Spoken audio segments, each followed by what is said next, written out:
चलिए, सभी का स्वागत है। नमस्कार सबको।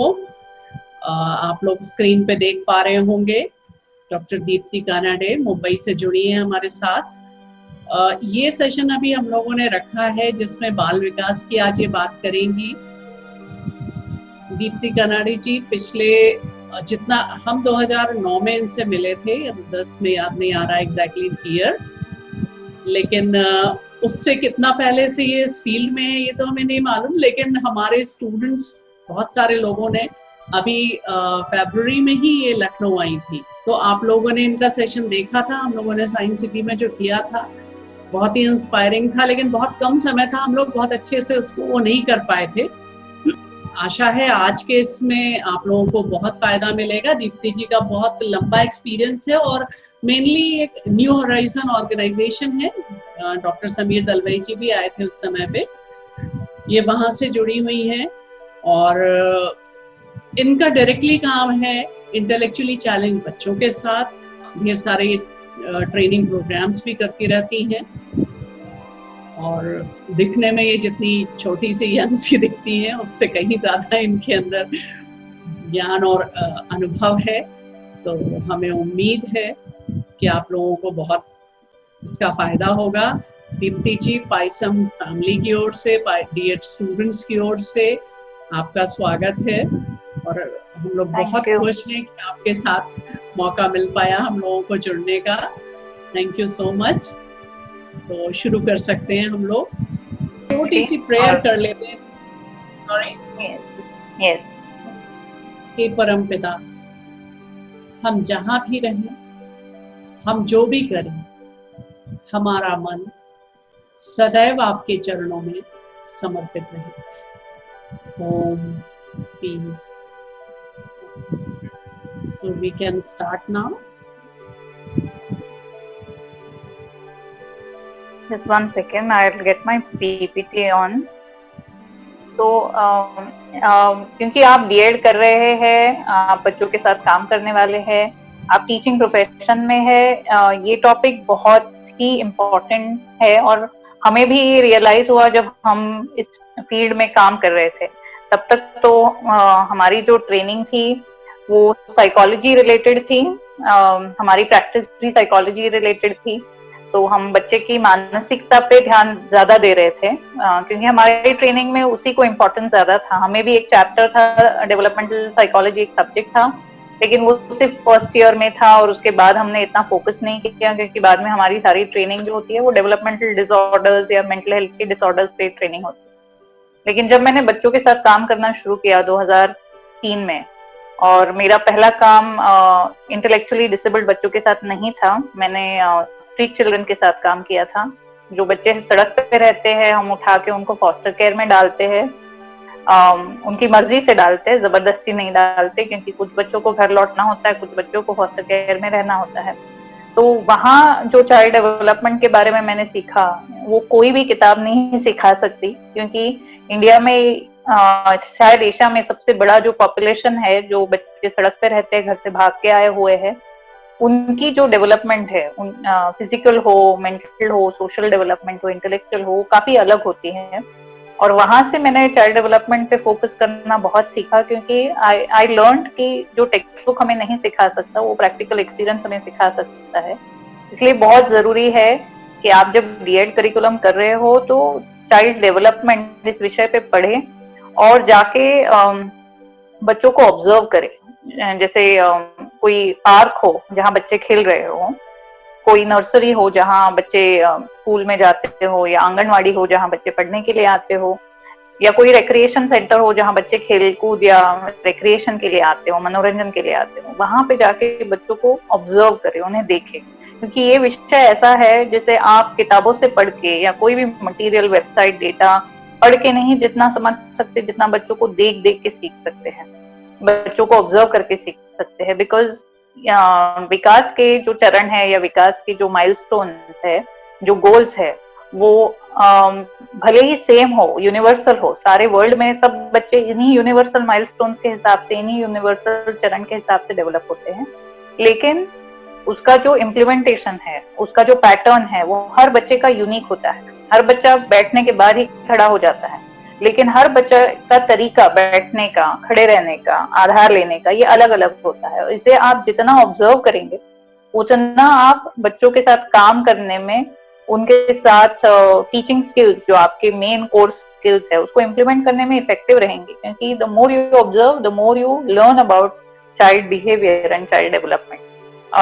मैंने कोशिश की है कि हम बहुत ज्यादा कंटेंट आज ही सीख ले, लेकिन ये सेशन बहुत लंबा है क्योंकि चाइल्ड डेवलपमेंट में जैसे मैंने फरवरी में भी कहा था 5 अलग अलग क्षेत्र है, और इन 5 क्षेत्रों में बच्चे का विकास एक ही टाइम पे, ऐसा नहीं कि वो आज एक माइलस्टोन अचीव कर रहा है या आज एक क्षेत्र में अचीव कर रहा है, कल दूसरे क्षेत्र में अचीव कर रहा है, वो साथ ही उसकी होलिस्टिक डेवलपमेंट हो रही है, वो 5 क्षेत्रों में एक साथ डेवलप हो रहा है। तो इन 5 क्षेत्रों को एक साथ समझ लेना थोड़ा मुश्किल है, इसलिए हमने सोचा कि हम इसको 2 सेशंस में डिवाइड करेंगे। आज कुछ कवर करेंगे, शायद 0 to 3 हम आज कवर कर पाएंगे, और उसके आगे के जो माइलस्टोन्स है 3 मंथ से लेके 3 इयर्स तक, जहाँ बच्चे की सबसे ज्यादा डेवलपमेंट होती है, वो हम अगली बार कर सकेंगे। Can you see what is child development? Perfectly, we can see. Yes, screen is clear. Okay. तो जैसे आप ने सीखा होगा या देखा होगा, बच्चा जब पैदा होता है, there are 2 very important aspects that we have to look at. One is child growth, which is बच्चे की बाढ़ जो होती है, या फिर उसके लिए I don't know what's the most appropriate word for growth in Hindi, because बच्चे की हेड सर्कमफ्रेंस जो होती है, हाइट जो होती है, और वजन जो होता है, ये तीनों मेजर किया जाता है after birth, specially head circumference and weight, वजन। तो ये जो फिजिकल पैरामीटर्स होते हैं मेजरमेंट के, वो हमें ग्रोथ के बारे में इंफॉर्मेशन देते हैं कि बच्चे का ग्रोथ कैसे हो रहा है, यानी कि how is the child physical parameters में कैसे डेवलप हो रहा है।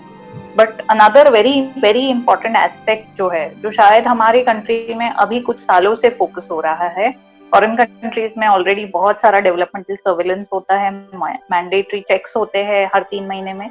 हमारी कंट्री में अभी तक इतना नहीं है, लेकिन हो रहा है, नहीं हो रहा है ऐसा भी नहीं है।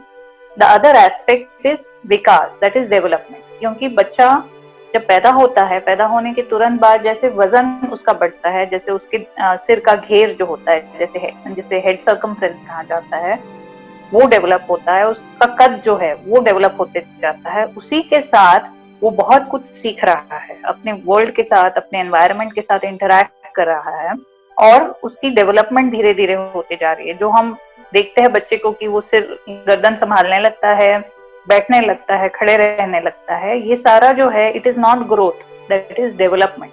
तो विकास is the most important aspect and it is largely based on the way the baby is nutrition, यानी न्यूट्रिशन जो बच्चे का है, इसलिए बर्थ वेट बहुत बहुत जरूरी है। हम बच्चे का वेट जो है 2.5 kg के ऊपर एक्सपेक्ट करते हैं, नॉर्मल एवरेज इंडियन वेट जो है वो 2.5 kg के ऊपर एक्सपेक्ट किया जाता है। उससे फिर बच्चे का आगे का प्रोसेस डिटरमाइन होता है। अगर बच्चा अंडरवेट है तो उसे हाई रिस्क बेबी कहा जाता है।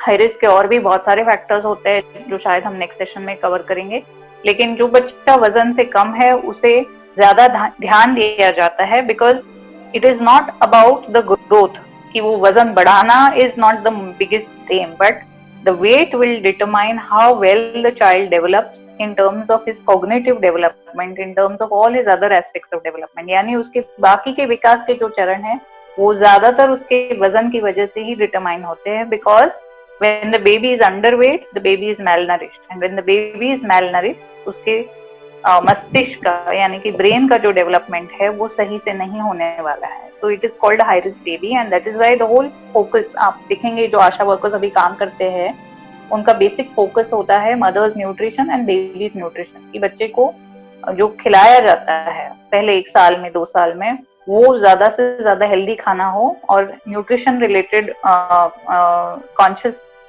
फीडिंग हो, क्योंकि बच्चे का जो ब्रेन डेवलपमेंट हो डायरेक्टली उसके न्यूट्रिशन से रिलेटेड है।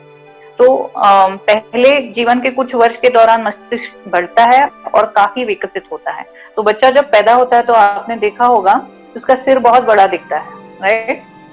The body looks small and the head looks big. They look little bit like aliens when they are born, right?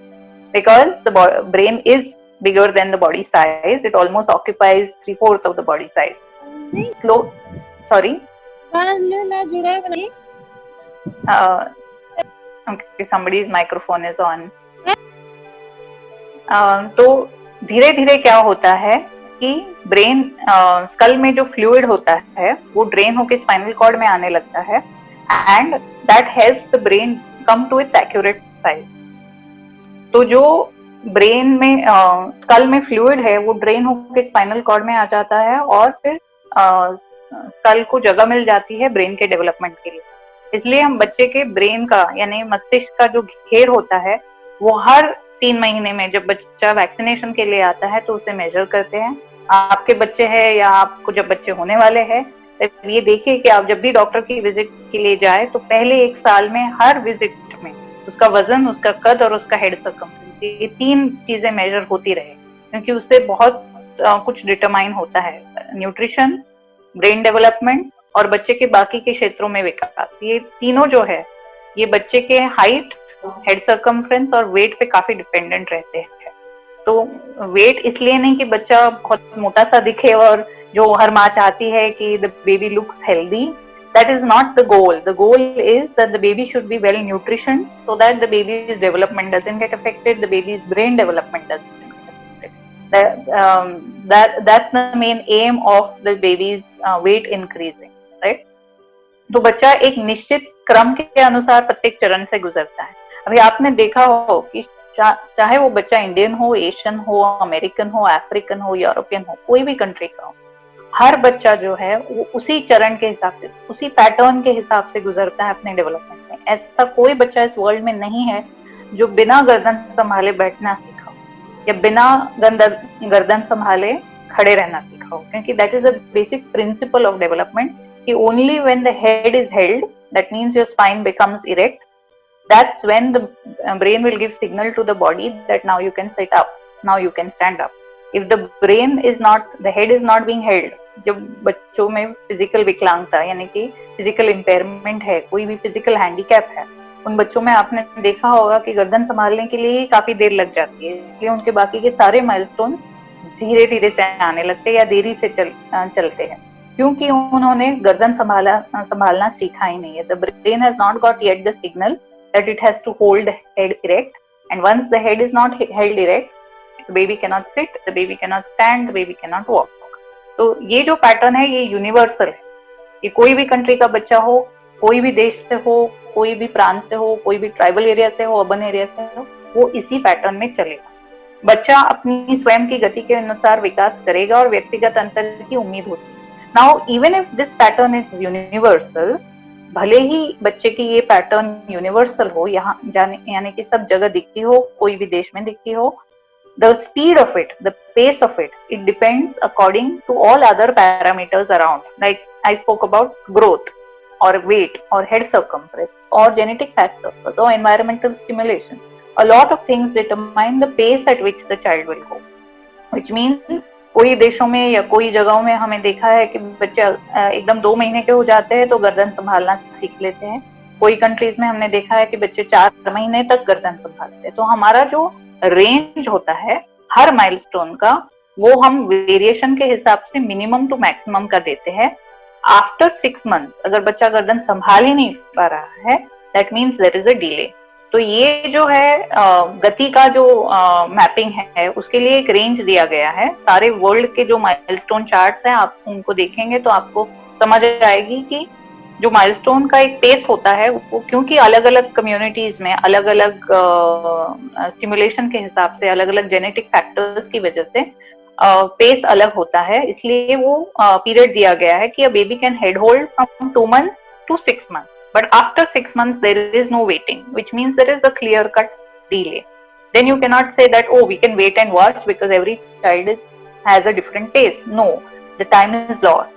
Now the time is that the baby has to develop it, and if it's not developing, there is some problem. तो ये जो गति का component है वो variation दे देता है हर बच्चे को। जैसे हमने देखा है अफ्रीकन बच्चे हैं जो 10 महीने में ही चलना शुरू कर देते हैं, which is a very very unique concept, and 10 महीने 9 महीने में ही चलना शुरू करते हैं, and they are walking very fast. They don't just walk, they walk very fast. There are a lot of research papers also on this. But they don't develop language so quickly. उनकी language के विकास में, भाषा के विकास में वो काफी देरी से पिकअप कर लेते हैं, लेकिन उनके मोटर माइलस्टोन्स वर्ल्ड के सारे बच्चों के हिसाब से बहुत जल्दी आ जाते हैं ना। Maybe there is a genetic component to it, maybe there is an environmental component to what they eat and the culture in which they are brought up. आपको पता है सारे मैराथन रनर्स जहाँ पे भी आप देखेंगे world में, वो जमाइका और उन्हीं सारे कंट्री से होते हैं। So that's because there is a genetic component to it कि वो अपने मोटर माइलस्टोन्स जो है वो पहले अचीव कर लेते हैं, लेकिन बाकी के माइलस्टोन्स है वो शायद दुनिया के बाकी के बच्चों से थोड़ी देरी से पिकअप करते। तो ये variations culture wise, geographical location wise अलग अलग पेस पे या गति पे होते रहते हैं। कुछ दृष्टिकोण, व्यवहार और लक्ष्य निश्चित उम्र में विकसित होते हैं। योग्यता और समय का व्यापक क्षेत्र सामान्य हो सकता है, which means that there are some things which are common, but there are some things which will be very specific. Like in our country, हमारे देश में बच्चा ज्यादातर 2 भाषाएं सीख लेता है 2-2.5 साल की उम्र में। आपने देखा होगा बहुत सारे घरों में मम्मी शायद एक भाषा बात करती हो, पापा शायद एक भाषा बात करते हो, या फिर बच्चा घर में एक भाषा बात करता है, 2 साल की उम्र में स्कूल जाना शुरू कर लेता है तो नई भाषा सीखता है। तो हमारी कंट्री में ये काफी कॉमन है कि बच्चा 2 भाषाएं कम उम्र में ही सीखना शुरू कर देता है। लेकिन जिन कंट्रीज में घर पे वही भाषा बात की जाती है जो स्कूल में बात की जाती है, उनके बच्चों को 5-6 साल की उम्र तक, जब तक नई लैंग्वेज स्कूल में नहीं सिखाई जाती तब तक कोई एक्सपोजर ही नहीं है। तो मल्टीलिंगुअलिज्म की उनकी जो ब्रेन की कैपेसिटी है वो किसी ने स्टिमुलेट ही नहीं की है, तो उसका उपयोग हुआ ही नहीं है। तो ये वेरिएशंस भी नजर आते हैं, क्योंकि हमारी कंट्री में it has become a norm, बहुत नॉर्मल हो चुका है कि बच्चा इंग्लिश मीडियम स्कूल में जाता है और घर में वो भाषा हम बात नहीं करते, तो बच्चा ऑटोमेटिकली 2 साल की उम्र से ही दूसरी लैंग्वेज सीखना शुरू कर लेता है, यानी कि स्टिमुलेशन से of course, but the brain is getting stimulated for that language and the brain is developing connections to build that language. So that is a very unique concept for a country like ours, which is though developing but is capable of multilingualism, right? The brain is actually capable of multilingualism in the first 3 years, and if you work on it you automatically develop it at a faster pace. इसलिए सटीक रूप से कहना कठिन है कि किस बच्चे के विकास के प्रत्येक चरण में क्या उम्मीद की जा सकती है। तो because this variation is there in child development, because this uniqueness is there in every child, it is very difficult to say कि हाँ ये बच्चा अभी खड़ा रहना सीख गया है 10 महीने में, तो निश्चित रूप से 12 महीने में ये अपना पहला शब्द बोल देगा, या फिर निश्चित रूप से ये 2.5 साल में पूरे वाक्य में बोल देगा। This is very difficult to predict. Unless we know that there is a developmental delay, then we know to predict the unachievement, यानी कि वो अचीव नहीं करेगा वो हम प्रेडिक्ट कर सकते हैं, लेकिन अचीवमेंट्स जो है कि हम ये निश्चित रूप से नहीं कह सकते कि वो 10 महीने में खड़ा हो गया है तो अभी वो 1.5 साल में भागने ही लगेगा, अभी वो 2 साल में साइकिल चलाने लगेगा, अभी वो 2 साल में पूरे वाक्य में बात करने लगेगा। It is not possible to predict it so easily because every child has his और her own pace of doing things and you will see it developing over time. If it is not developing as per the milestone chart, जो हम milestone charts देखेंगे, then you know there is delay। और जैसा मैंने कहा जो duration दिया गया है, जैसे वॉकिंग के लिए हमने 18 महीने तक टाइम दिया है, 10 महीने से लेके 18 महीने तक का ड्यूरेशन दिया है, यानी बच्चा इंडिपेंडेंटली चलना शायद 10 महीने में शुरू कर सकता है, लेकिन 1.5 साल की उम्र तक हम वो रेंज दे देते हैं। अगर 1.5 साल तक बच्चा अपने आप से चल नहीं पा रहा है, that means there is surely a delay and the child needs to be seen by a developmental pediatrician or a neurologist to be able to map what is the problem. Yeah? हर बच्चे की अपनी ताकत और कमजोरियां होती है। हर बच्चे के लिए बिल्कुल स्वाभाविक है कि वह एक निश्चित क्षेत्र में विशिष्ट होता है, लेकिन दूसरे में तुलनात्मक या कमजोर होता है। So now you have to understand कि हर बच्चा हर चरण में, हर विकास के क्षेत्र में उतनी ही तेजी से या उतने ही पेस में डेवलप नहीं होगा, नॉट नेसेसरी। जैसे मैंने अफ्रीकन बच्चों का उदाहरण दिया, तो उनका जो फिजिकल डेवलपमेंट का क्षेत्र है, they are doing extremely well, but their language development, they are taking a lot of time. So you can't say कि just because he is good in gross motor, he will be good in fine motor or he will be good in language. It is not necessary. Though the areas of development are different and they are being produced by the same brain, the brain has its own way of exhibiting the developmental milestones at different stages. So there will be some children who will develop very fast in one domain and very slow in other domain. जैसे आपने अगर autism के बारे में पढ़ा हो तो autism में हम देखते हैं कि ज्यादातर वो बच्चे चलने में, गर्दन संभालने में, बैठने में कोई देरी नहीं करते, वो सारे माइलस्टोन्स उनके नॉर्मली अचीव हो जाते हैं। लेकिन बात करने का जो माइलस्टोन है, आंखों में आंखें डाल के देखना, अपने नाम को रिस्पॉन्ड करना, ये सारे जो माइलस्टोन्स है उसमें काफी देर हो जाती है उनके लिए। तो इट इज नॉट नेसेसरी कि हम जितने भी एरियाज है डेवलपमेंट में उसमें सिमिलर या एकदम सेम लेवल पे डेवलपमेंट दिखे, वो अलग अलग लेवल पे चलती है। और वही यूनिकनेस है ह्यूमन बीइंग होने का, right? We are human beings, we are not machine robots. Machine में और रोबोट में जो एल्गोरिदम डाला जाता है वो पैटर्न डेवलपमेंट के लिए होता है कि ये इस टाइम पे होगा, ये इस टाइम पे होगा। लेकिन क्योंकि हमारा ब्रेन एक ह्यूमन ब्रेन है, उसमें इतना पैटर्न भगवान ने नहीं डाल के रखा है कि सारे माइलस्टोन हम एक ही टाइम पे, एक ही जगह पे, एक ही कैलेंडर के हिसाब से अचीव करेंगे। ओके, कोई बच्चा विभिन्न विषयों में अलग अलग तरीके से प्रदर्शन कर सकता है। Now this is very important for you as a teacher. Okay, why every child is different. You may have 50 children, आपके क्लास में 50 बच्चे हो, 60 बच्चे हो, 70 बच्चे हो। आपको पता है कि बच्चे अगर क्लास 1 में है तो उसको क्या क्या आना है, रीडिंग में, राइटिंग में, मैथ में। लेकिन इसका मतलब ये नहीं बनता कि वो सारे बच्चे उतने ही एक्सक्विजिट या उतने ही डेवलप्ड हो उस रीडिंग, राइटिंग, मैथ में। क्लास के 10 बच्चे जो होंगे out of, because it's 10% of the population, they will be different from the other children. They will not be achieving the reading, writing skills like the other children, because that is a given norm. 10% of children have some problems in the class, and this is now in India also. In fact, in India they will be higher because we have a lot of malnutrition, unfortunately. So शायद वो 10% से भी ज़्यादा हो, but you have to understand that you will see this variation.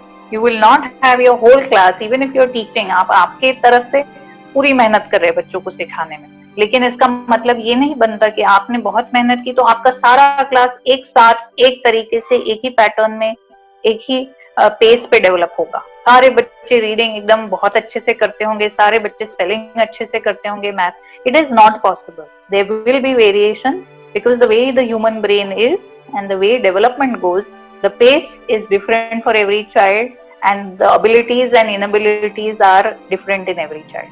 That's why you will have differences in one classroom with the same teacher, with the same content, with the same methodology that she is using, right? एक कक्षा में बच्चों की उम्र भी भिन्न होती है। अभी आपको पता है कि 6+ गवर्नमेंट ने मैंडेटरी किया है फर्स्ट स्टैंडर्ड के लिए। तो फर्स्ट स्टैंडर्ड में अगर हर बच्चा 6 साल पूरा हुआ होना होता है तो उसमें कुछ बच्चे 6.5 साल के हैं, कुछ 7 साल के हैं, और कुछ एकदम बस 6 साल की उम्र अचीव की और स्कूल में आ गए। नाउ माइलस्टोन्स जो होते हैं, यानी विकास के जो चरण है या विकास के जो गोल्स है, वो हर 6 महीने में बदलते हैं। हर 6 महीने में, जैसे आपके घर में अगर 6 महीने का बच्चा हो, आप उसको 1 साल का जब होता है, उसका फर्स्ट बर्थडे होता है, तब देखिए कितनी सारी डेवलपमेंट हो जाती है। 1 साल का होने के बाद अगर आप उसको 6 महीने के बाद फिर से मिले, 1.5 साल का हो गया, कितनी डेवलपमेंट हो जाती है। 1.5 साल के बाद 2 साल में जब स्कूल में जाना शुरू करता है, दूसरे बर्थडे के टाइम, तब आप देखेंगे तो और भी विकास हो चुका रहता है। तो every 6 months milestones are changing. Every 6 months there are new things that the baby is learning. Which means in your class, if you have a 7.5, a 7, a 6.5 and a 6, you have to expect कि वो सारे बच्चे अलग अलग तरीके से अलग अलग लेवल पे सीख रहे हैं। थोड़े छोटे बच्चों का कुछ ज्ञान और कौशल प्राप्त करने में अधिक समय लगे और मार्गदर्शन की ज्यादा जरूरत होगी। And this is important for both the parents and teachers to understand. अगर आपके क्लास में कोई ऐसा बच्चा है जो बहुत देरी से सब कुछ पिकअप कर रहा है, उसको बहुत समय लग रहा है, आपको बहुत सिखाना पड़ रहा है, बहुत कोशिश करने, identify whether the baby was a premature baby. क्या ये बच्चा जब पैदा हुआ था तब ये प्रीमेच्योर था? क्या ये बच्चे को कोई बचपन में न्यूरोलॉजिकल, ऑर्थोपेडिक या कोई अनफॉर्चुनेट प्रॉब्लम्स हुए हो जो पेरेंट्स के हाथ में ना हो? क्या ये बच्चा देरी से बात करने लगा था? सब कुछ नॉर्मल था, लेकिन बच्चा देरी से बात करने लगा, 2.5 साल की उम्र में बात करने लगा, 3 साल की उम्र में बात। So identify these things because these are the things which determine how he reads and writes. It's not necessary कि हर बच्चा जो पढ़ना नहीं चाहता है या लिखना नहीं चाहता है, उसे रुचि नहीं है। It is not about interest as much as it is capacity, कि कि बच्चे की कैपेसिटी ही शुरुआत से स्लो रही है या फिर धीरे धीरे से अचीव कर रहा है माइलस्टोन, तो शायद रीडिंग राइटिंग को भी पिकअप करने में बहुत समय लगे। Yes, it's visible. यस, तो ये स्लाइड बहुत बहुत जरूरी है और इसको आप अच्छे से देखें। No need to take photographs. I will be sending a lot of material to Anju ma'am, so she will be able to share it with you all. So don't take any photographs right now, but just focus on what it is showing. So you can see the baby from the womb till the first 1,000 days. First 1,000 days is almost till the baby is 2 years of age, which because we count right from the date of conception. So you can see how much the baby has achieved, okay, right from being in the womb and then developing and being born and then straight away going to walking. तो कितना सारा जो विकास हो रहा है वो पहले 1,000 दिनों में, that is बर्थ से लेके 2 साल की उम्र तक ही बहुत कुछ अचीव कर रहा है बच्चा। ओके, नाउ सी बिलो, आपको नीचे जो एक पैटर्न जैसा दिख रहा है, जो डिजाइन जैसे दिखता है, पहले काफी स्पेशियस है वो जगह, फिर थोड़ी डेंस हो जाती है, जैसे हम वीविंग करते हैं, जैसे हम निटिंग करते हैं या स्टिचिंग करते हैं, तो उसके पीछे जो पैटर्न तैयार होती है धागों की, वैसा लग रहा है वो। Can you see that? Now you see the last picture there, वो 2 साल की उम्र में है, और जो पहला चित्र है वो एट बर्थ है। Okay, I can't show you all the description written below, but that is at birth. तो एट बर्थ बच्चे के ब्रेन में बिलियंस ऑफ न्यूरॉन्स है, बच्चा पैदा हुआ ही है बहुत सारे न्यूरॉन के साथ, लेकिन ब्रेन ने अभी तक कनेक्शन बनाना शुरू नहीं किया है। The brain will start making connection when it starts interacting with the environment around, when it starts getting stimulated from the environment around, when it starts getting the nutrition from the environment around, and that's when the connections start building. Neurons connections बनाना शुरू करते हैं, और सबसे dense connection जो है वो 2-2.5 साल की उम्र में तैयार होते हैं। और इसका मैंने जब फरवरी में आई थी एक वीडियो भी दिखाया था कि इसका एनालॉजी जो है वो दुनिया में अभी जितने इंटरनेट कनेक्शंस है उससे किया गया था, और दुनिया में अभी जितने इंटरनेट कनेक्शन है वो भी कम है ह्यूमन ब्रेन में जो 2 साल की उम्र में होते हैं उसके कंपैरिजन में, which means there are more neuronal connections in the human brain at the age of 2 years compared to any amount of internet connections in the world also. So can you imagine ये development जो इतनी तेजी से पहले 2 साल में हो रहा है, उसी का इम्पैक्ट है ये कि ब्रेन नए नए कनेक्शंस बना के उस ब्रेन को एकदम डेंस बनाते जा रहा है, right? And that is why focusing on the first 2 years of child development is extremely crucial, extremely important. Nutrition of the child, nutrition of the mother, and milestone mapping, and ensuring that the baby is achieving all the milestones is a very very very crucial component, because जो 2 साल की उम्र में बच्चा नहीं कर पाता है उसको बाद में अचीव करना बहुत मुश्किल होता है और बहुत समय लगता है। ऐसा नहीं कि नहीं कर पाता है, कर पाता है, लेकिन the time taken is more, the time taken is more effortful, and it takes a lot of energy and effort. हमारे पास डॉक्टर समीर के कजन आते हैं यूके से, जो ऑडियोलॉजिस्ट है, पीडियाट्रिक ऑडियोलॉजिस्ट यूके में ये मैंडेटरी है कि जब बच्चा पैदा होता है तो हॉस्पिटल में ही उसकी आंखों का जांच और कानों का जांच होता है, यानी श्रवण शक्ति जो है, सुनने की क्षमता, और विजन जो है, दृष्टि, उसका इवैल्यूएशन हो जाता है। ये कंपलसरी है, बच्चा हॉस्पिटल के बाहर डिस्चार्ज नहीं ले सकता है, जा ही नहीं सकता है अगर उसका विजन और हियरिंग स्क्रीनिंग नहीं हुआ। हमारे देश में अभी तक मैंडेटरी नहीं है, गवर्नमेंट कोशिश कर रही है कि वो प्रोटोकॉल डाले इसमें, लेकिन अभी तक हुआ नहीं है implementation, but it's very very important. Why? क्योंकि अगर बच्चे को जेनेटिकली कोई भी प्रॉब्लम रहा हो या फिर जन्म देते हुए कोई प्रॉब्लम रहा हो, तो वो उसके हियरिंग और विजन पे बहुत इम्पैक्ट कर सकता है, और अगर वो नॉर्मल नहीं है तो उसको सही उम्र में ठीक करना ही ठीक है। जैसे कि वहां पर अगर बच्चे के हियरिंग में कोई प्रॉब्लम डिटेक्ट किया जाता है, 3 महीने की उम्र में ही बच्चे को हियरिंग एड लगाया जाता है। 3 महीने की उम्र में आप सोच भी नहीं सकते।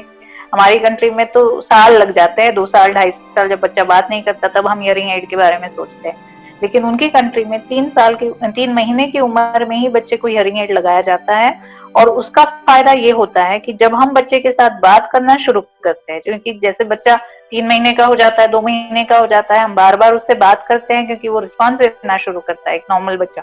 तो जब 3 महीने के बच्चे में हियरिंग एड लगाया गया है तो ऑटोमेटिकली ब्रेन को वो सिग्नल मिलना शुरू हो जाता है कि there is somebody talking to you, और वो सिग्नल उसकी हियरिंग कैपेसिटी को और डेवलप करते जाता है। वो जो हियरिंग एड से सिग्नल मिलता है ब्रेन को, वो उसे काफी हेल्प कर देता है। और वहां उन्होंने हमको वीडियोस देखा है कि जिस बच्चे को कम उम्र में हियरिंग एड लगाया गया है वो बच्चा ऑलमोस्ट 2.5 साल की उम्र में एक टिपिकली डेवलपिंग बच्चे जितनी भाषा डेवलप कर, because the brain got the stimulation at the right time. और यही हमारे देश में क्या होता है कि हम रुकते हैं, बच्चा बात नहीं कर रहा है, अब बोलेगा, कब बोलेगा, बाद में बोलेगा, ये कह के हम 2-2.5 साल की उम्र तक निकाल लेते हैं समय। हमें डर लगा रहता है कि हम डॉक्टर के पास जाएंगे तो कोई नया डायग्नोसिस मिल जाएगा, नई बीमारी का नाम लगाया जाएगा एंड ऑल, तो हम डायग्नोसिस से दूर भागते हैं। और उससे जो बच्चे के ब्रेन का जो क्रिटिकल पीरियड है, जो ये डेंस कनेक्शंस आप देख रहे हैं, वो नहीं हो पाते। और फिर जब हम हियरिंग एड लगाते हैं 2.5 साल की उम्र में, 3 साल की उम्र में, the brain has already lost the period for building those connections and it takes a lot of time। Speech therapist को काफी मेहनत करनी पड़ती है, और 2.5 साल का बच्चा कोऑपरेटिव नहीं रहता क्योंकि वो चलना सीख गया है, तो वो हियरिंग एड निकालने की भी कोशिश करता है। तो ये सारे जो चैलेंजेस है वो देख के हम फिर और डेवलपमेंट को डिले कर लेते हैं। और यही बच्चे को अगर 3 महीने की उम्र में पोस्टनेटली यानी कि जन्म होने के तुरंत बाद अगर स्क्रीनिंग हो जाती और आइडेंटिफाई हो जाता कि बच्चे की हियरिंग में कुछ तो गड़बड़ है, और 1-2 महीने में और एक इवैल्यूएशन करके कंफर्म किया जा सकता था, तो बच्चे को शायद सही उम्र में हियरिंग एड मिल जाता और बच्चे की लैंग्वेज सही उम्र से डेवलप होती। So these are things which are very important to remember because the brain needs stimulation at the right time, right? A baby forms 700 new neural connections every second in the first 1000 days of his life। तो जो dense connections आपने देखे 2 साल की उम्र में, वो इसलिए है क्योंकि 700 नए कनेक्शंस बन रहे हैं हर सेकंड, प्रति सेकंड। Can you believe that? I mean it's unimaginable. The brain is just going on making connections every second over there. इसलिए आप देखेंगे कि 1 साल का जब बच्चा होता है तो शायद कुछ एक आध वर्ड्स बोलता हो पहले बर्थडे के दिन, और 2 साल का जब हो जाता है तो कितने सारे वर्ड्स, कितने सारे सेंटेंसेस, कितना इंटरेक्शन, कितना बात करना, चलना, घूमना, घर में उठा के चीजें देखना, जिद करना, खुद को पटक देना, all that is happening in the first 2 years of life। Means the brain has developed so much from just being like this in bed on his own without being able to do anything without help। इस उम्र का 6 महीने का जब बच्चा होता है और सिर्फ गर्दन संभाल सकता है, पेट पर घूम सकता है और थोड़ा बहुत रांग सकता है या रेंग सकता है आगे, that's it, that much the baby can do। and then by the time he is 2 years he can do everything, go and pick up things from another room, talk, interact, answer questions। so that whole big journey is because the brain is doing 700 new neural connections every second, right? At birth most of the neurons are present, almost 100 billion neurons, and by the time the baby is 2 years of age the brain is 80% of adult size, which means adult human brain का जो size होता है उसका 80% 2 साल की उम्र तक बच्चा अचीव कर लेता है साइज के हिसाब से। और अंदर कनेक्शंस तो आपने देख लिए, सबसे डेंस उसी उम्र में होते हैं। And what else is growing? New connection, 1000 trillion connections by the age of 3 years. A very very big achievement. आप देखिए ह्यूमन बीइंग अपने जीवन भर में भी कोई इतना अचीवमेंट नहीं कर लेता जितना वो पहले 3 साल में करता। ऑफ कोर्स 10वीं 12वीं मास्टर्स, ग्रेजुएशन और जॉब मिलना, ये सारे अचीवमेंट्स ही है, लेकिन ब्रेन का जो सबसे बड़ा ढांचा तैयार किया गया है या कनेक्शंस जो बनाए गए, जो पाथवेज क्रिएट किए गए हैं, वो पहले 3 साल में सबसे ज्यादा है। और इस ग्राफ से आपको पता चलेगा कि ये क्रिटिकल पीरियड क्या है। तो अभी आप ठीक से देखिए वो रेड एरोज, ओके, नीचे जो एक्स एक्सिस पे है वो है age in months and age in years. तो आप वहां 0 देखेंगे विच इज बर्थ, और 0 के पहले -3 देखिए जैसे that is first last 3 months of pregnancy. तो वहां से डेवलपमेंट शुरू हो चुका है, इसलिए लास्ट ट्राइमेस्टर जो होता है प्रेगनेंसी का उसे काफी क्रिटिकल माना जाता है। मदर की बहुत केयर ली जाती है उन 3 महीनों में, इसलिए हमारे यहाँ प्रथा भी है कि 7वें महीने में मदर को मैके भेजा जाता है क्योंकि she will get more care over there and she will get more stimulation and more nutrition, better care practices। So because the brain has the biggest capacity of development and the brain's development starts happening in the last time.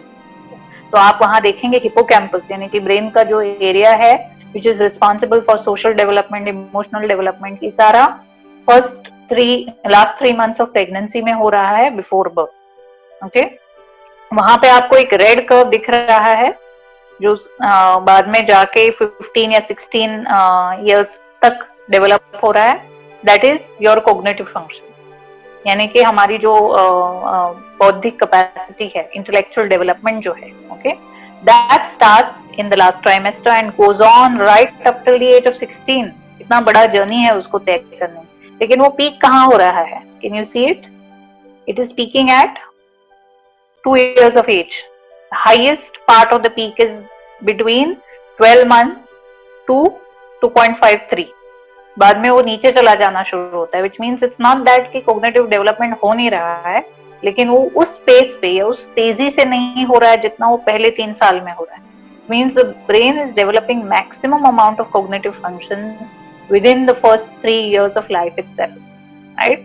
See that blue curve, what is it? Language, receptive language, expressive language. तो वो कहाँ शुरू हो चुका है? Already थोड़ा सा before birth, like the last 1 month of pregnancy, because the brain can listen to sounds from outside, okay, and then it peaks at what age?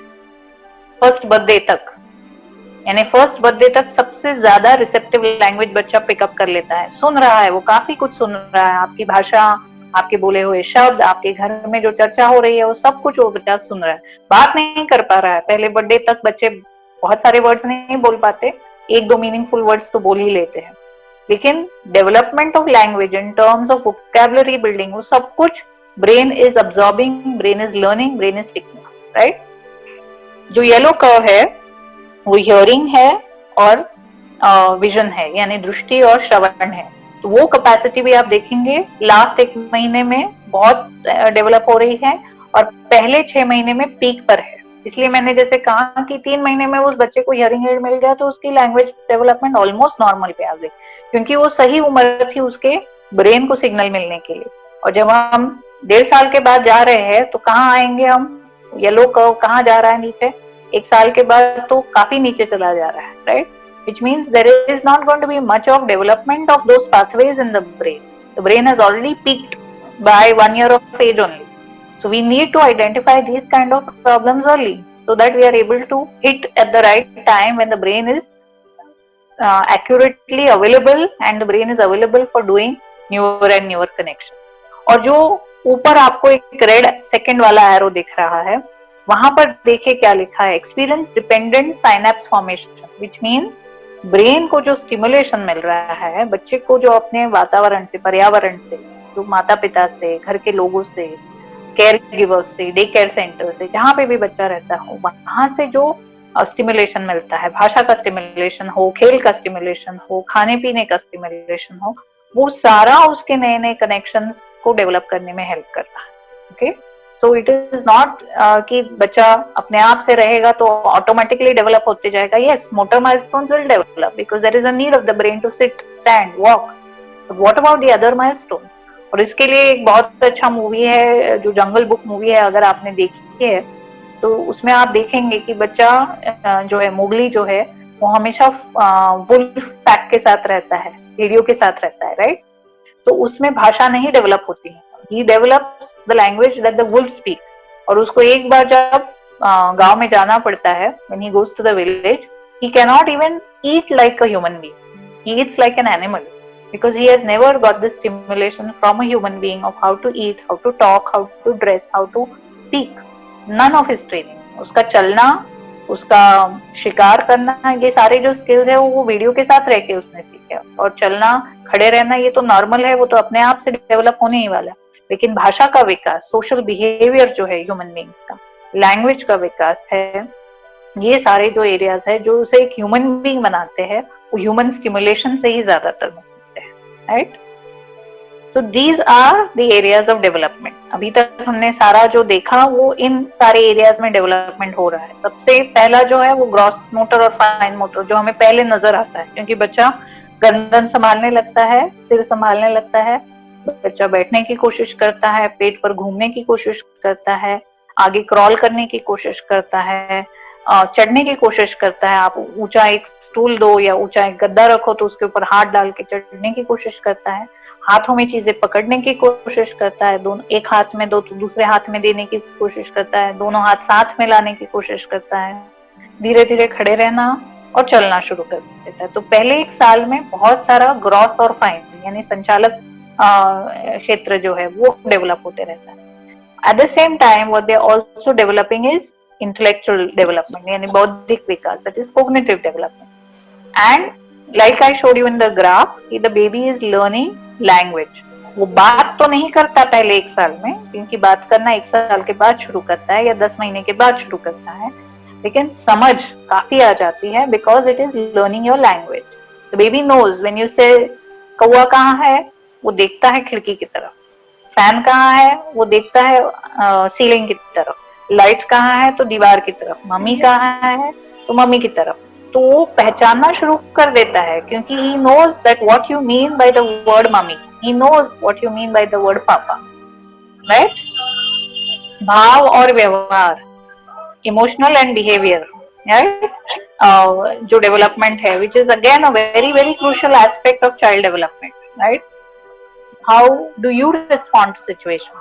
How do you respond when he does something which is not appropriate? जैसे वो कोई चीज, जूता है मुंह में डाल रहा है या कोई खिलौना है जो मुंह में डाल रहा है, तो आप आंखें बड़ी कर लेते हो, कमर पे हाथ डाल के कहते हो नहीं करना है, गलत है, रख दो नीचे। तो बच्चा ये सब सीख रहा है कि what are things which are safe, what are things which are not safe, how to react to situation। बच्चा अगर उसकी कोई जरूरत पूरी नहीं हो रही है तो रो लेता है ताकि उसको आके कोई उठाए। All that the baby is learning with interaction with the environment, and the most important thing which finally everything put together, cognition, language, emotion, behavior, is what the baby learns for his social development। और ये सारी चीजों से ही वो social human being बन रहा है, right. क्योंकि उसमें लैंग्वेज है, उसमें इंटेलेक्चुअल डेवलपमेंट हो रही है, उसमें भावना और व्यवहार की डेवलपमेंट हो रही है, इसलिए वो सोशली भी डेवलप हो रहा है। वो सीख रहा है कि कैसे खाना है, कैसे बैठना है, चीजें फेंकनी नहीं है, उन्हें नीचे रखना है। बच्चे बहुत, आपने देखा होगा जब हम उनको कटोरी देते हैं, जब छोटे होते हैं तो कटोरी को उल्टा कर देते हैं पहले, राइट, उसमें जो भी खाना हो जमीन पे गिरा देते हैं। धीरे धीरे हम उनको सिखाते हैं कि इसे उल्टा नहीं करना है, ये खाना है, चम्मच लेना है या हाथ से खाना है, लेकिन कटोरी को उल्टा नहीं। So they start learning a lot of social behaviors. They start learning कि the toilet is the place where I have to go when I need to have my bowel or bladder movement. I cannot be going to the toilet wherever and whenever I feel like, right? So it is the place where I am supposed to use. So all the social development that is happening is because there is somebody from the environment teaching the baby what he or she should do and what he or she should not do. और ये जैसे मैंने कहा कि जैसे मैंने जो environment में काम किया शुरुआत में, तो I work with street children, और उनमें ये जो डोमेन है, भले ही कॉग्निशन अच्छा हो, लैंग्वेज अच्छे हो, इमोशन बिहेवियर हो, वो काफी साल अपने घर से अलग रहे, काफी साल सड़क पे रहे हैं जहाँ पर सोशल बिहेवियर के नॉर्म्स बहुत अलग होते हैं, कोई रूल्स ही नहीं होते। तो उन्हें बहुत मुश्किल होता है ये सोशल बिहेवियर सीखना। उन्हें किसी के बगल में बैठना हो तो कैसे बैठना हो वो भी नहीं पता होता है। कोई आता है तो उसे उसके साथ कैसे व्यवहार करना है, नमस्ते करना है, हेलो कहना है, बैठो हमारे साथ, हम खाना खा रहे हैं, ये सब हर वाक्य, हर बिहेवियर हमें उन्हें सिखाना पड़ता है, क्योंकि वो उस सोशल एनवायरनमेंट में ही नहीं रहे, उससे काफी अलग रहे हैं। So they don't have all the, it's not that they don't have the intellectual capacity, it's not that they don't have language, it's not that they don't have the emotions to understand, but they have not been trained for social behavior. And the training begins in the foster care setup. 10 साल का भी बच्चा आता है तो हमें उसे basic manners सिखाने पड़ते हैं। खाना खाने के लिए प्लेट में परोस के खाना है, बर्तन से उठा के नहीं खाना है, ये सारे स्किल्स हम उन्हें 10 साल की उम्र में भी सिखाते हैं, because they are not trained, they are trained to eat from wherever and however you get it. So the most important part about social development is that the interaction, the environment, the stimulation, the people. So without all this, the social development cannot happen. And while all this is happening, as we saw in the graph, vision और hearing, दृष्टि और श्रवण की शक्ति भी develop हो रही है। And सभी क्षेत्र महत्वपूर्ण है और जुड़े हुए हैं। जुड़े क्यों है? क्योंकि बच्चा अगर फाइन मोटर यानी कि मोटर डेवलपमेंट में ठीक नहीं है, जैसे उसके हाथों की उंगलियों में कोई वीकनेस है या हैंड मसल्स में कोई स्पेसिसिटी है, टाइटनेस है या दिक्कत है, अनुवंशिक है या फिर पोस्टनेटली कोई बीमारी होने की वजह से डेवलप हुई है, तो फिर वो क्या नहीं कर पाएगा, वो जो सोशली अप्रोप्रिएट बिहेवियर है कि चीजें उठा के खाना है, वो नहीं कर पाएगा। It is very important that one domain interconnects with the other domain and that is why the development in each domain is important. अच्छा, अगर बच्चा बैठा ही नहीं है तो बच्चा लोगों को देखेगा कैसे? जब बैठता है तो उसकी दृष्टि के हिसाब से वो देख पाता है ना लोगों को ठीक, और फिर उनके हाव भाव देख पाता है, उनके इंटरेक्शन देख पाता है और सीख पाता है। लेकिन बच्चा अगर गर्दन संभाल ही नहीं रहा है, दिन भर सोए हुए लेटे हुए है, देख नहीं पा रहा है, तो ऑब्वियसली उसके बाकी के चरण भी डेवलप नहीं होने वाले, because he is not getting the view of the world around him in the same way that another baby who's sitting upright is getting, and thus other milestones are going to get impacted. So it's very important that every milestone is achieved appropriately, age appropriately, and it is mapped at the right time. We do not miss the milestone.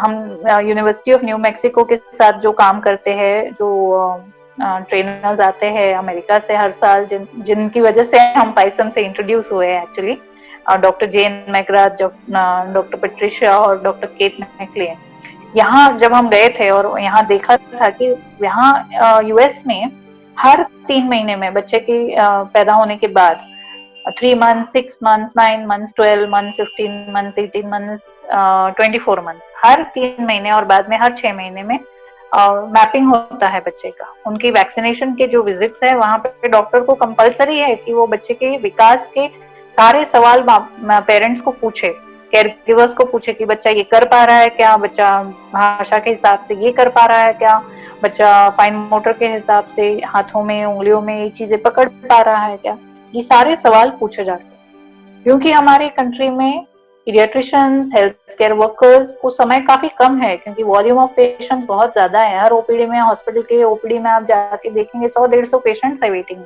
में, तो सवाल पूछने के लिए इतना समय नहीं है। डॉक्टर सिर्फ सर्दी है या खांसी है या बच्चे को कोई और बीमारी है, इतना ही पूछ पाते हैं, इसलिए बहुत सारे माइलस्टोन्स मिस हो जाते हैं। ऑफकोर्स अवेयरनेस से अभी पेरेंट्स खुद से पूछने लगे हैं, परिवार के सदस्य जो है वो खुद से जानकार होने लगे हैं, इसलिए खुद से पूछने लगे हैं, उससे भी काफी फायदा हो रहा है कि parents are becoming more and more aware and they are asking questions and develop. But as teachers you all have a very big role to play, because even though you all are seeing the children later at 3 years, 4 years, 5 years, 6 years, whatever, but you all are trained in it, you know to identify it, you know to look at it from the right perspective, and thus being able to map it at the right time, inform the parents in the right way at the right time is very crucial for the child's future, right? क्योंकि हम उन क्षेत्रों के बारे में बात कर रहे हैं, बाल विकास की निम्नलिखित श्रृंखला विकास की विभिन्न अवस्थितियों को क्रम को दर्शाती है। प्रत्येक बच्चा विलक्षण है, विलक्षण as in यूनिक है। Every child is different in terms of all these milestones. You will never see कि every baby who has started walking at 12 months or 10 months has started talking at 15 months, has started speaking in sentences at 18 months, has started going to school at 24 months and has started reading A for apple and B for ball. No, there is no pattern in terms of being able to achieve this at that time and that at that time. There is a range. A child will start walking anytime between 10 months to 18 months. A child will speak his meaningful word anytime between 10 months to 14. A child will speak in sentences anytime between 18 to 26 months or 30 months. But after that we are not going to wait. अगर बच्चा 2.5 साल की उम्र में भी 2 शब्दों का वाक्य नहीं बना रहा है, मम्मा मुझे दो ये नहीं बोल रहा है, तो हम उसका विकास डिलेड है ये कहने के लिए देर नहीं करेंगे, उनको सही मार्गदर्शन देने में देर नहीं करेंगे और अर्ली इंटरवेंशन शुरू करना बहुत बहुत जरूरी है, because we will not have achieve milestones of all the other things. क्योंकि वो वाक्यों में बात नहीं कर रहा है, वो अपने आसपास के लोगों के साथ कॉन्वर्सेशन नहीं करेगा। There will be no वार्तालाप, there will be no चर्चा, which means you will not develop more and more reasoning skills, thinking skills, analytical skills, because when you start talking you start reasoning, right? When you start talking you start asking questions. ये सारा development intellectual जो बाकी के domains है वो सारे पीछे रह जाएंगे, because there is no language. means there is no interaction. When there is no language, the child is not going to get into conversations and interact with people. He's going to be all the time signing, using some kind of sign language or gestures, and that is not going to help his brain think, reason, analyze. So every milestone, you saw how interlinked it is, कि हर domain में अगर क्षेत्र अलग भी है तो उसका interlinking इतना है कि एक जगह अगर बच्चा पीछे रहने लगेगा तो उसका इम्पैक्ट दूसरी जगहों में दिखना शुरू हो जाएगा. किसी बच्चे के लिए ये स्वाभाविक है कि कुछ लक्ष्य यानी कुछ माइलस्टोन वो जल्दी हासिल कर लेता है, कुछ वो सामान्य प्रचलन से देरी में, राइट. तो अगर कुछ बच्चे हैं जो पहले बर्थडे में खड़े रह चुके हैं, वॉकिंग कर रहे हैं, लेकिन बात नहीं कर रहे हैं, शब्द बिल्कुल नहीं बोल पा रहे, तो शायद 18 मंथ्स में बोलना शुरू कर दें, एक शब्द दो शब्द बोलना शुरू कर दें. 18 मंथ्स तक हम रुकेंगे, लेकिन उसके बाद नहीं रुकेंगे. अगर एक भी मीनिंगफुल वर्ड नहीं है 1.5 साल की उम्र में, एक या दो मीनिंगफुल वर्ड, यानी मम्मी को देख के मम्मी कहना, पापा को देख के पापा, ये नहीं है अगर बच्चे में, तो that is delay, that is clearly a delay. और इसके लिए हमने बहुत से कॉन्फ्रेंसेस में भी बहुत से लोगों से सुना है कि नहीं हमारा बच्चा तो 2 साल तक बात नहीं कर रहा था, फिर तो बहुत अच्छे से बात करने लगा, तो कोई दिक्कत नहीं है अगर हम उसको डॉक्टर को नहीं दिखाए तो. But we tell people and parents कि what is the harm, what is the harm in showing to a doctor. क्या गलत होने वाला है अगर आप डॉक्टर के पास लेके जाए और पूछताछ करें कि हमारा बच्चा अगर 1.5 साल का हुआ है, एक भी शब्द नहीं बोल रहा है, तो क्या कोई दिक्कत है, क्या कोई प्रॉब्लम है. इसको पूछने में और इसकी जानकारी लेने में there is no harm, because the doctor is not going to inject your child with a injection to make him talk, nor is the doctor going to tell your child that your child has some very dangerous illness. You will at least get guidance, आपको मार्गदर्शन मिलेगा कि आप stimulation कैसा दे सकते हैं, आप बच्चे को गाइड कैसे कर सकते हैं जिससे भाषा डेवलप हो. आपको इन्फॉर्मेशन, जानकारी, मार्ग दिखाया जाएगा. ऐसा नहीं कि आपके बच्चे पे एक लेबल लगाया जाएगा या फिर एक डायग्नोसिस लगाया जाएगा. There is no harm that will be done if you identify early, if you ask for information early. But yes, there is always a risk of putting your child into some kind of delay and further delay in language development if you do not seek help at the right age, right? बुखार आता है तब हम तुरंत चले जाते हैं doctor के पास, क्योंकि हमको डर लगा रहता है कि बुखार सिर में नहीं चला जाए, और सिर में जाएगा तो और कुछ बीमारी हो जाएगी. The same thing is for development. If you miss it at the right age, you are going to miss other things in the further age. Which means the first missing point itself has to be captured. Parents have to be made aware. ये नहीं कि उनको डराया जाए, ये कि उनको जागरूक किया जाए, उनको अवेयर किया जाए और उनको बताया जाए कि सही मार्ग क्या है, राइट. और इसमें टीचर्स का बहुत बड़ा हाथ है, क्योंकि how you talk to the parents is very very important. आप अगर पेरेंट्स को डरा देंगे ये कह के नहीं मेरे बच्चे सारे क्लास के पढ़ रहे हैं, आपका बच्चा नहीं पढ़ रहा, मेरे क्लास में 50 बच्चे 40 बच्चों को तो अक्षर ज्ञान है, वो 4 अक्षरी शब्द लिख सकते हैं, वाक्य रचना कर सकते हैं, आपका बच्चा तो एक शब्द भी नहीं लिख पाता है, it means your child has a problem. Now if you talk to a parent like that, the parent is going to go into a defensive mode and say कि you don't know how to teach my child. हम बच्चे को घर में पढ़ा रहे हैं, हमारे साथ वो कर लेता है, आपके साथ नहीं कर पाता. It is very very natural that a parent does not like to listen to negative things about their child. तो आपको क्या करना है, पहले बच्चे में जो पॉजिटिव चीज है उनको ढूंढना है. ऐसा नहीं है कि वो बच्चा लिख नहीं पाता तो और कुछ भी नहीं कर पाता. शायद आपने देखा होगा कि वो बच्चा क्लास में जब चीजें समेटने हो या ठीक से लगानी हो या स्पोर्ट्स एक्टिविटी हो तो काफी तेज है. You can highlight that I have seen that your child is very good in physical skills, your child is very good in gross motor skills, your child is very good in doing fine motor activities, reading करना है, colouring करना है, चौक से board पे लिखना है, बारीक काम हाथों से करना है, बच्चा बहुत तेज है उसमें. लेकिन जब राइटिंग करना है या रीडिंग करना है तो बच्चा पीछे है. तो once you highlight positives and then you show कि no there are very good things also, but there are some things which are not going as per the age and as per what the other children are achieving. Does your child need some kind of help? That's when the parent will be ready to seek help. कोई भी parent ये सोच के help के लिए नहीं चला जाता कि हाँ मेरे बच्चे में दिक्कत है बाकी के बच्चे कर पा रहे हैं. They will go when they are told कि so many areas are good, one area is not good. Why don't you find out why that area is not good? That's when they will seek help, right? So what is important in child stimulation? What are the things that a child needs for all this development? कि सारा विकास सही मार्ग से सही तरीके से होने के लिए क्या जरूरी है. जैसे मैंने पहले भी कहा, उपयुक्त पोषण. The biggest component is good nutrition, right. हमारे बच्चे जो हमारे देश में, क्योंकि हमारी चाइल्ड पॉपुलेशन सबसे ज्यादा है, वर्ल्ड के सबसे ज्यादा बच्चे हमारे देश में पैदा हो रहे हैं, हमारा क्रूड बर्थ रेट बहुत हाई है। और अभी पिछले 10 सालों में क्योंकि हमने बहुत सारी पॉलिसीज इंप्लीमेंट की है बच्चों को जीवित रखने के लिए कोशिश करने की, तो मोर्टेलिटी जो रेट है उसे कम करने की, वो घट गया है और काफी सारे बच्चे अभी अच्छे से जीवित रह पा रहे हैं, क्योंकि हॉस्पिटल डिलीवरीज हो रहे हैं। आशा वर्कर्स जो है गांव-गांव में जाके मदर्स को ट्रेनिंग दे रहे हैं, प्रेरित कर रहे हैं कि हॉस्पिटल में डिलीवरी करें।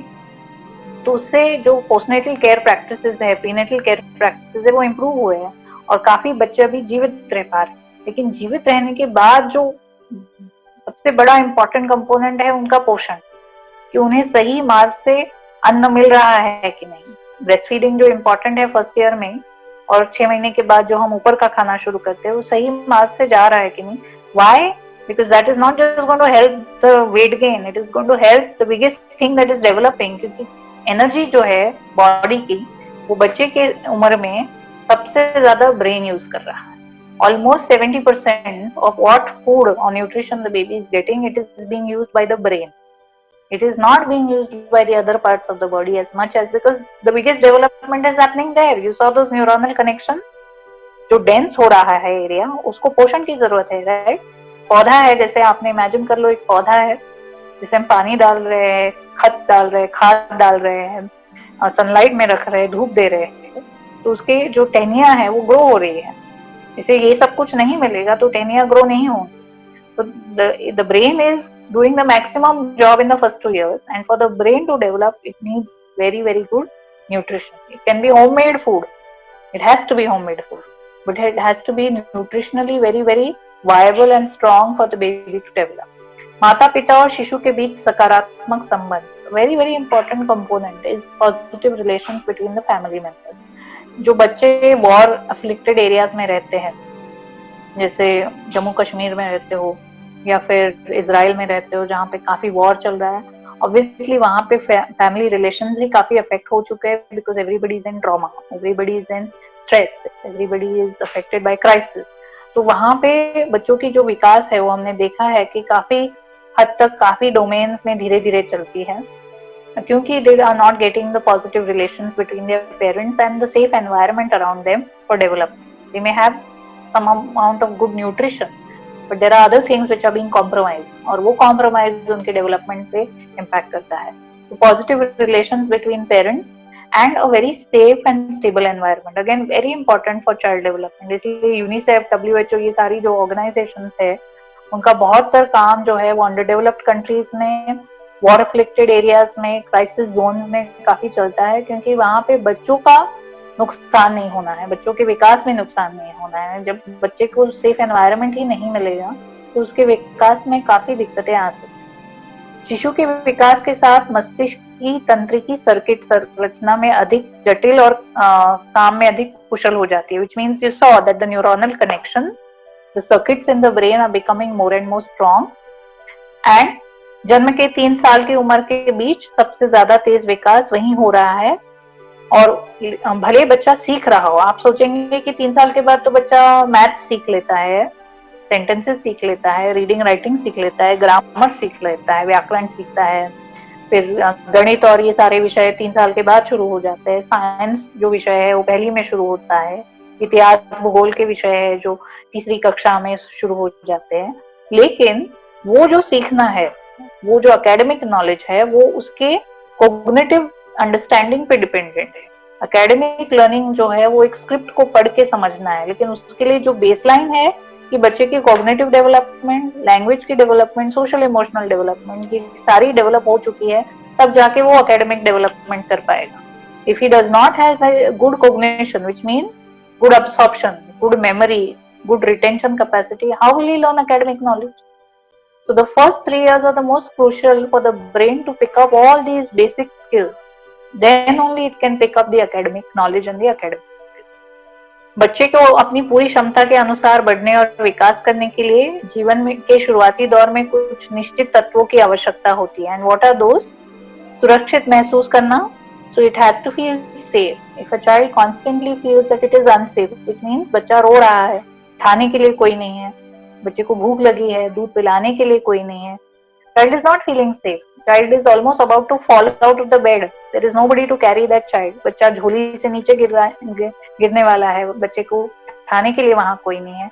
आज इस घर में रह रहा है, फिर बच्चे का घर मूव होके कहीं और चला गया, जो महाराष्ट्र में बहुत होता है, because we have migrant labourers, we have a lot of people who work on farms, और शुगर केन फार्म्स में जो काम करते हैं उनको बहुत माइग्रेट होना पड़ता है.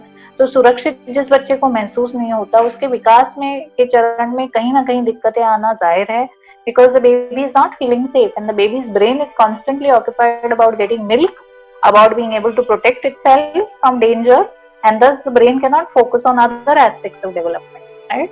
आश्वस्त महसूस करना, feeling trust, right? जब बच्चा रोता है तो माँ क्या करती है, उसे गोदी में उठा लेती है, अपने सीने से लगाती है, she hugs the baby, she gives warmth to the baby, so that bond of trust is developed. When there is nobody to carry that baby, जैसे ऑर्फनेजेस में होता है, it is not possible that वहाँ के caretakers हर बच्चे को हर cradle में जाके बार बार उठाए, right? Some babies are left to cry, some babies are given a milk bottle and then soothed with that. It's not possible for the caretaker to go and pick up every baby there and hug the baby there. So that bonding and trust is something that does not develop, and thus some aspect of social emotional development is mildly hampered there also. The child needs margdarshan, that is stimulation. जैसे मैंने Mowgli की कहानी बताई, इसलिए बताई क्योंकि उसको जो स्टिमुलेशन मिलना था वो वीडियो से मिला था, ह्यूमन बीइंग से नहीं मिला था.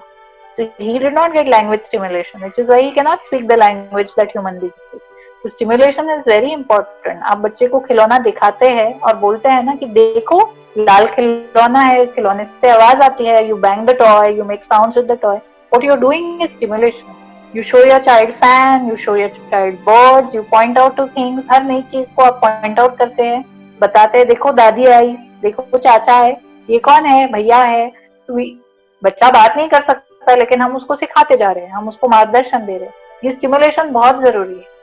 जो बच्चे साइट पे यानी कंस्ट्रक्शन साइट पे ग्रो होते हैं, जहाँ पे माँ उसको झोली में डाल के अपना काम करती रहती है, they are deprived of stimulation at times, and that is why sometimes they have delays in their development, because there is nobody to talk to the child, there is nobody to teach the child, nobody to give that kind of exposure to the child.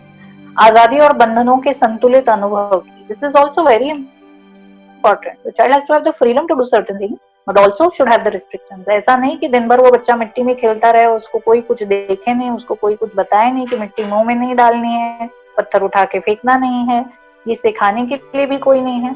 आजादी बहुत है कि मिट्टी में खेलता रहे, अपना मजा करता रहे, but there is nobody to restrict, there is nobody to tell the baby that stop now, you can't do this now. जैसे कोई बच्चा है उठा के चीजें बालकनी से नीचे फेंकते जा रहा है, तो आजादी तो मिल गई है खेलने की, लेकिन बंधन कोई नहीं है. Which means the child will not learn that I have to stop this. It is dangerous if I keep throwing things out of the window and it hits somebody's head, right? So that freedom, limit setting, ये दो विभिन्न प्रकार के प्रोत्साहनों से भरे हुए विविध माहौल में शामिल किए जाने की, which means अलग अलग एनवायरनमेंट में उसको एक्सपोज करना. हम बच्चों को शादियों में लेके जाते हैं, हम बच्चों को त्योहार में लेके जाते हैं, हम बच्चों के अलग अलग कार्यक्रम सेलिब्रेट करते हैं, जैसे बच्चे का नामकरण का सेरेमनी है, बच्चे का पहला जन्म दिवस है. तो ये हम क्यों करते हैं? क्योंकि बच्चा दूसरे लोगों को देखता है, विविध माहौल में उसका एक्सपोजर होता है, हम उसको प्रोत्साहन देते हैं, चलो दादी के पास जाओ, चलो मामा के पास जाओ. There are different people interacting with the child. Child is seeing many faces, many people.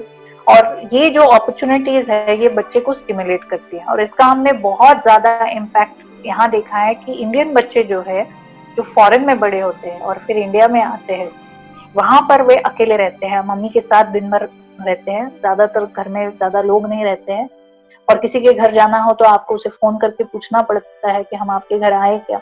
उनके घर में अगर वो बिजी है तो आपको आने नहीं देते. तो दिन भर बच्चा माँ यही माहौल है. पेरेंट फादर फिगर जो है रात को देर में घर से आते हैं या अगर ट्रैवल करते हैं तो वो भी स्टिमुलेशन कम मिलता है. तो वो बच्चे जब इंडिया आते हैं, उनकी भाषा में, उनके सोशल बिहेवियर में 3 महीने में अलग अलग फैमिली मेंबर्स को मिलने की वजह से, अलग अलग माहौल में रहने की वजह से काफी डेवलपमेंट हो जाती है.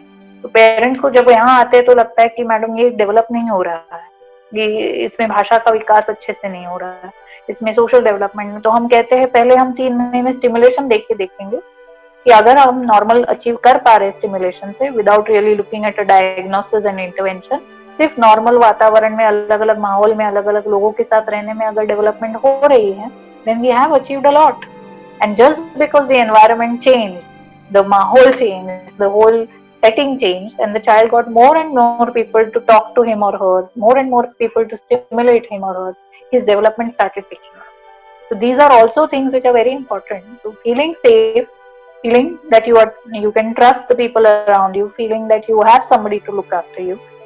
Stimulation, limit setting and freedom and encouragement in different settings is something. बहुत से पेरेंट्स है जो बच्चों को खेलने नहीं भेजते मैदान पे, they don't allow them to get on to equipment, that is swing, slide, नहीं भेजते हैं उनको, डर लगता है उन्हें कि गिर जाएगी, चोट आएगी. But these are children who then have problems in their vestibular development, यानी उनका बैलेंस सिस्टम जो है, उनके जो मोटर स्किल्स है जो 4 साल की उम्र में डेवलप होने चाहिए, जैसे बच्चा साइकिलिंग करना चाहिए, बच्चा सीढ़ी चढ़ के उतरना चाहिए, स्लाइड से नीचे फिसलना चाहिए, ये सारे जो स्किल्स है वो डिले हो जाते हैं क्योंकि उन्हें वो माहौल ही नहीं मिला है, उन्हें वो स्टिमुलेशन ही नहीं मिला है. So it's important that your children get that exposure at the right time and the right age, because that aspect of development is developing and it needs stimulation, right? तो हम 0 to 1 month तक करेंगे और फिर हम stop करेंगे. What is the time? I have not seen the wall clock. We have 10 more minutes. Okay. So then in the next session we'll cover 3 months to 6 months and till 3 years we'll cover all the milestones. Okay.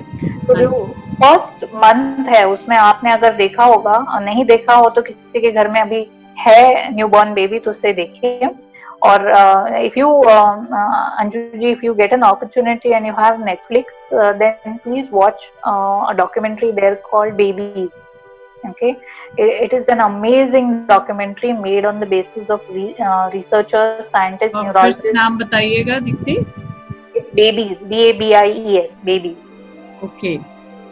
So they have taken babies from Europe, US, Africa, Asian babies भी है कुछ, and neurologist, scientist, psychologist जो है उन्होंने जो research किया है और बिहेवियर को, डेवलपमेंट को मैप किया है, वो सारा उसी में कवर किया है. बहुत अलग अलग एपिसोड्स है and you can see babies across age group. So right from newborn babies से लेके 5 साल की उम्र तक के बच्चे दिखाए हैं और उनके अलग अलग जो चरण है डेवलपमेंट के वो काफी अच्छे से दिखाए हैं उसमें.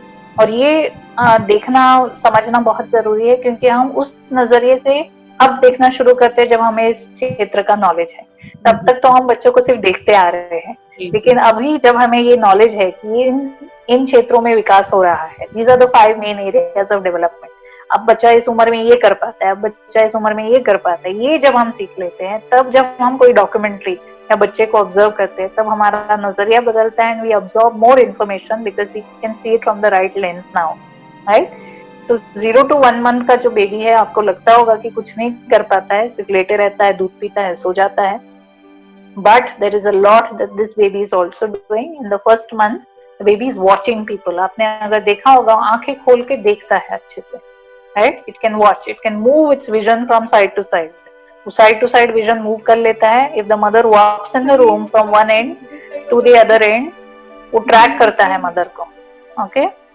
तो अपने अंगों को अधिक सहज ढंग से हिलाना डुलाना शुरू कर देता है. It means वो पैर हिलाना, हाथ हिलाना, हाथों से मुट्ठी बनाना, आप उंगली दो हाथ में तो वो मुट्ठी बंद कर लेता है. ये सब कुछ पहले महीने में हो चुका है, right. It has all started, all the areas are slowly picking up. अलग अलग आवाज जो है उसके लिए प्रतिक्रिया दिखाना. Now the baby is not going to necessarily look at the sound but it will startle. आपने देखा होगा पहले महीने में जोर से आवाज होती है तो पूरा शरीर हिल जाता है, हाथों की मुट्ठी बंद हो जाती है और एक शडर जैसा यानी कि हिल जाता है, जैसे डर जैसा लगता है, वैसे वो आवाज को रिस्पॉन्स है उसका, right. Any loud sound, bell भी बजती है, घर की घंटी बजती है तो भी वो बच्चा का रिएक्शन होता है उसके लिए. You can see that the baby is responding, his hearing sense is responding, his vision is responding, his body is showing, right. झटके के साथ और अधिक तक अनियंत्रित ढंग से हाथ पैर चलाना. So the hand movements are more jerky. बहुत जर्क देके हाथ हिलाता है या पैर हिलाता है. There is no coordinated movement. अभी आपको कोऑर्डिनेटेड मूवमेंट ज्यादा नहीं देखेंगे.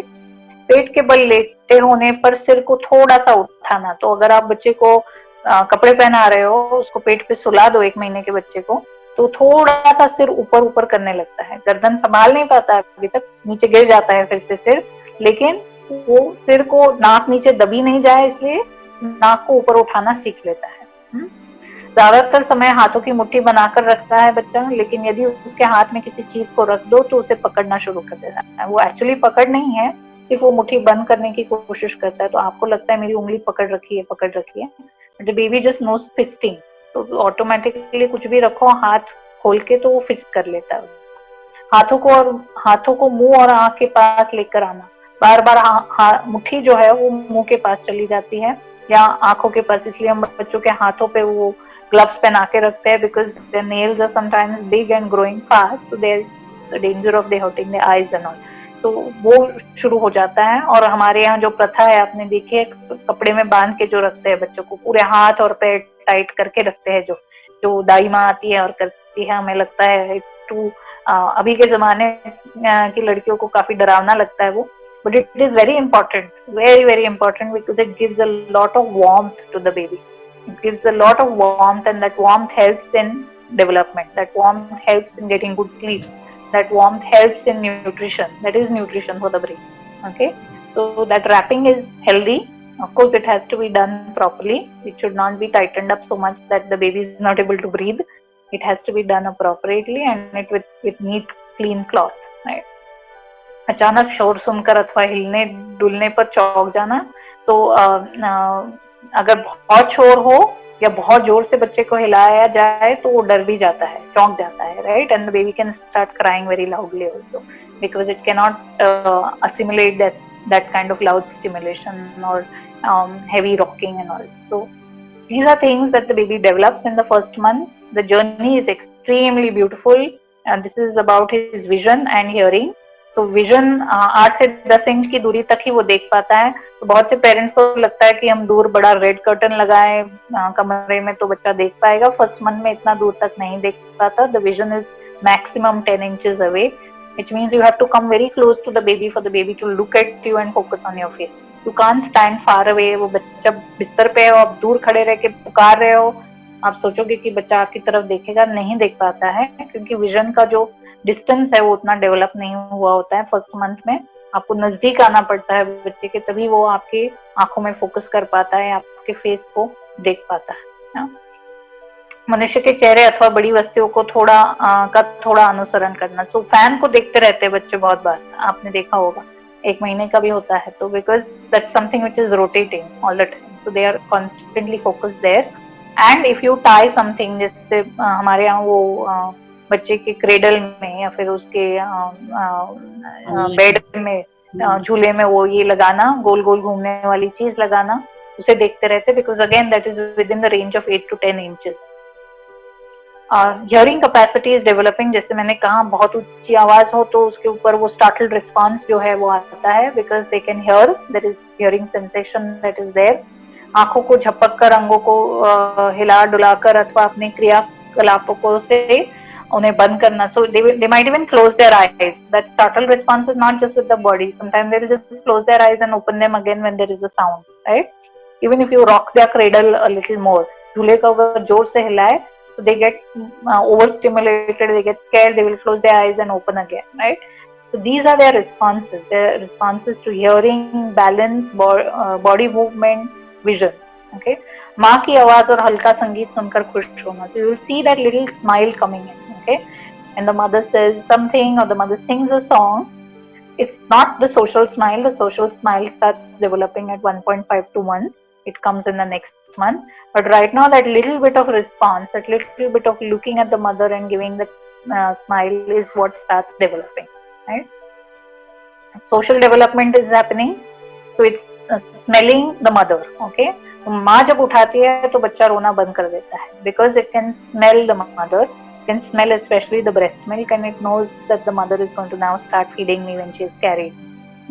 so that social development has started, and the baby knows when it's put down and it has its feed time, it will start crying because it knows when it cries, somebody is going to come and pick it up and feed the baby. Okay, and the other sensory organs are also developing. So that is your touch, your ability to hold the child. उसको आप जिस तरीके से पकड़ते हैं, आप उसको जिस तरीके से सुलाते हैं, तो कुछ बच्चे झोली में सोते हैं, झूले में सोते हैं, कुछ बच्चे गोदी में लेकर उनको रॉक करो तो सो जाते हैं, कुछ बच्चे हाथों में लेकर उनको रॉक करो तो सो जाते हैं. That's because the sensation, the tactile and sensory organs for touch are developing. So the baby is understanding the touch of the parents, the touch of the caregiver, and is able to calm down with that touch, right? This maybe we can cover in the next time when we see all the milestones as to when is the time the child needs help. तो जब हम सारे milestones cover कर लेंगे, सारे goals cover कर लेंगे, तभी हम इस slide पे फिर से आएंगे to understand कि कौन सा समय सही होता है जब हम पेरेंट्स को गाइड कर सकते हैं हेल्प लेने के लिए या किसी के पास मार्गदर्शन के लिए जाने. या ऐसा भी कर सकते हैं कि तुरंत अभी नहीं समझ आया होगा क्वेश्चन, आप लोग लिख लेंगे इस बार का जो सेशन हुआ है, और हम लोग नेक्स्ट सेशन में पिछले सेशन का जब रिकैप करेंगे तो हम लोग कुछ क्वेश्चंस को ले सकते हैं इमीडिएटली भी, और उसके बाद शुरू कर सकते हैं. Thank you so much Deepti ji, बहुत ही अच्छा लगा, बड़ा प्रैक्टिकल एक्चुअली आपने चीजें बताई. यूजुअली हम लोग जब भी पढ़ते हैं या कोई हमें सिखाता है तो बड़ा बुकिश नॉलेज होता है, सारे पैरामीटर्स, अच्छा इतने महीने में ये विकास हो जाएगा, इतने महीने में ये हो जाएगा, ये हो जाएगा, ये होता नहीं हुआ तो मतलब प्रॉब्लम. लेकिन कैसे उस डेवलपमेंट को हम समझें, ये हो रहा है कि नहीं हो रहा है. हर कोई डॉक्टर नहीं होता है, लेकिन लेमैन भी कैसे समझ सकता है, पेरेंट्स कैसे समझ सकते हैं, एक विशेष शिक्षक कैसे समझ सकता है. ये जो आपने एग्जाम्पल्स दिए बड़े कॉन्क्रीट एग्जाम्पल्स थे, इसका फीडबैक आपको नेक्स्ट सेशन में मिलेगा क्योंकि हमें क्लियर होंगी. और अगर ज्यादा कुछ क्वेश्चंस होंगे तो हम आपको पहले से ही लिख के भेज देंगे. Yes, you can do that also. So I can put them in the PPT also. Yes. अगर ऐसा कुछ भी आता है तो जरूर करेंगे. और बहुत अच्छा हमारे खुद के मतलब हम सभी के लिए, हमारे स्टाफ मेंबर्स भी जुड़े हैं इसमें, सभी के लिए सीखने के बहुत सारे एग्जाम्पल्स मिले. खास तौर पे ये क्योंकि हम लोग ये समझते हैं कि वो जो डेवलपमेंट के माइलस्टोन्स हैं वो यूनिवर्सल हैं, सब जगह एक सा ही विकास होगा. लेकिन जैसा आपने बताया कि ये कंट्री और कम्युनिटीज के हिसाब से चेंज होता है, कहाँ किस तरह का खान पान हो रहा है, कहाँ किस तरह का एक्सपोजर मिल रहा है. कि अफ्रीकन जो बच्चे हैं वो उनका मोटर डेवलपमेंट ज्यादा अच्छा और जल्दी हो जाता है बजाय लैंग्वेज डेवलपमेंट के.